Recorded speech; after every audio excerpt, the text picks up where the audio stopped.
There will be a time when I don't point out the fact that we're in the middle of this challenge or in the beginning of this challenge and it's day 4, but we're not there yet. So it is day 4 and we're shooting again. It was a day of limited progress yesterday. I will say the recording came out a little better, so I'm happy about that. I'm going to try to continue to bring a proper pace to these and not get distracted by the fact that every night of my life could lead to different energies on these videos. Last night we had a late night, went to the Wizards game here in DC, and I knew that this morning would be a little more challenging, but we're going to do this. We're going to do this at so many different hours, and so I have to be ready. And honestly, I'm starting to get into a bit of a rhythm. I know it's going to be a while before I can be comfortable about that. So we're not quite at the point that I don't point out what day it is, because this is just beginning, but we'll get there. I'm going to work on, so the improvements that I made yesterday, a little quicker on the editing. The editing was definitely a little better. I did not spend as much time focused on making improvements yesterday, and I noticed that this morning. I was thinking about it and I was like, man, I could really get comfortable because of the pace that this is. I can definitely get comfortable. I don't want that. So my thumbnail, definitely weak, but it's I don't even know how to make thumbnails, so it's just going to take me a while. Prepping scripts and knowing what I'm going to talk about is going to take time the day before to, again, have a plan, and I'm still contemplating how much of a plan I want for these versus how much of a opportunity this could be for me just to be free a little bit. Toying around with that, because if I don't have a plan for these videos, I need a plan for some other videos, or there's going to be just dozens of videos of me just yapping, and we know that that's not a good result. So I'm gonna have to have a little combination. Morning free-for-all, but I have to have some other edited videos so that I can get comfortable with making a proper YouTube video. So that's the kind of stuff I'm thinking about. I think the lighting's good in here, but again, it's like, can I get lazy? Yes, I can, but I can't focus on everything. So I think the lighting's good for a little while. I did add a backlight yesterday. I think was the first day I did that. And I adjusted it this morning. I think we're good there. I think the audio is working out well. So I think the quality of the videos is good. It's just a matter of now I have to get a plan together. And I'm telling you, for the people who just happen to find this someday and are literally thinking about starting a YouTube, which I highly, highly recommend, is that the challenge, should you start or should you have a plan? Should you have a niche? I don't intend for this to be a YouTuber business model. I'm intending to use this to reach people for other things that you'll hear about over time.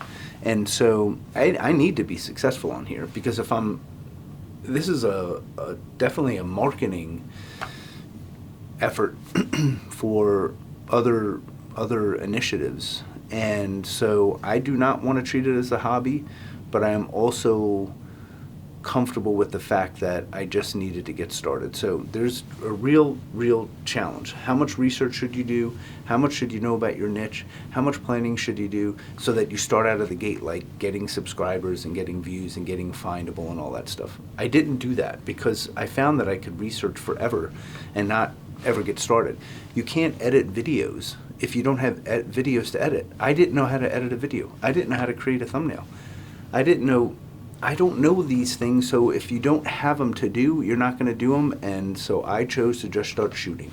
Why I chose to shoot every freaking day for 99 days, again, like I said on my thumbnail yesterday, I'm questioning my sanity. So I just want to continue developing some content about me. Yesterday we talked about the places that I've lived, which are pretty important parts of my life. I've moved around a lot, and that has led me to be a little different than most because my family's in different places and I've got friends in a few different places, and I've never had the long-term established hometown kind of energy about me. So that has made me who I am today. And so geography and where I've lived and my history around that is going to come up often in my talks and speaking and whatnot, because it's foundationally who I am. So what do I do? So I was a business major. I went to Buffalo, like I mentioned, University of Buffalo. I then got a finance degree, same focused area while in Buffalo. Finance master's in Colorado when living out there raising my kids. I also got a management master's in Colorado. I'm a business person first and foremost. That's kind of like what I knew as a kid that I was really driven towards. People probably have their own experiences with things like the family garage sale and your first job and whatnot. Like, those were like my moment to shine. I was all about selling, and at the garage sale I would like merchandise the whole damn place. It just lemonade stands, just every opportunity in my neighborhood to participate in some kind of business venture, I was all about it. So I knew that kind of where I wanted to be. Finance made sense to me. I dug it. I did that for the first 10 to 15 years, 10 years, hard 10 years of my career. I worked in Vegas, like I shared yesterday. When I went to Denver, I got heavily into the broadband industry, which is building the internet in effect. So yes, I'm not young.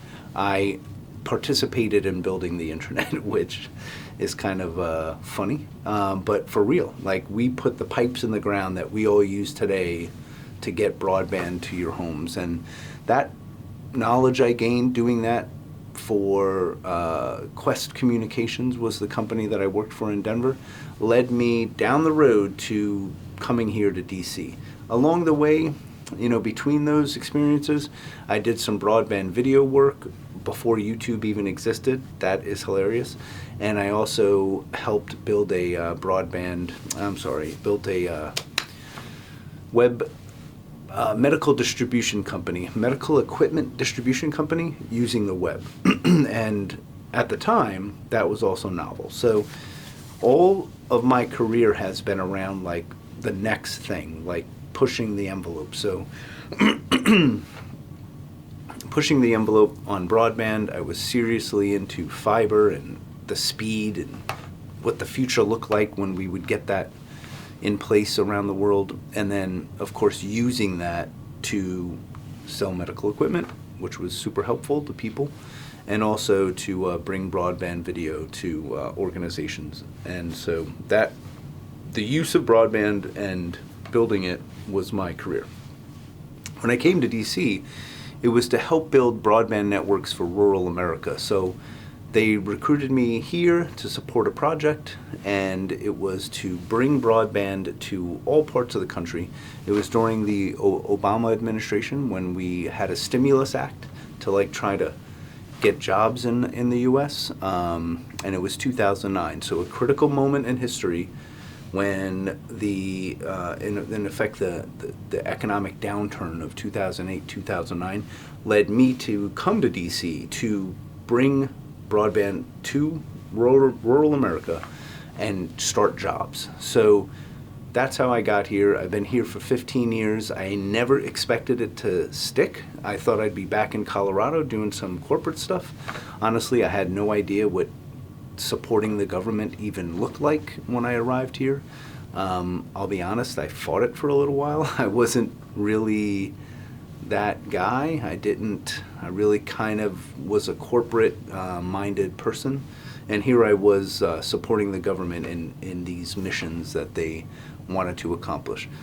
So that's where I'll leave it for today. I will continue that story on because it's obviously building up to the point of why I'm doing this pivot moment that I am in my life that I'm experiencing is real, and so I'm setting up for that by telling my story. So we'll talk tomorrow, and we'll keep this going.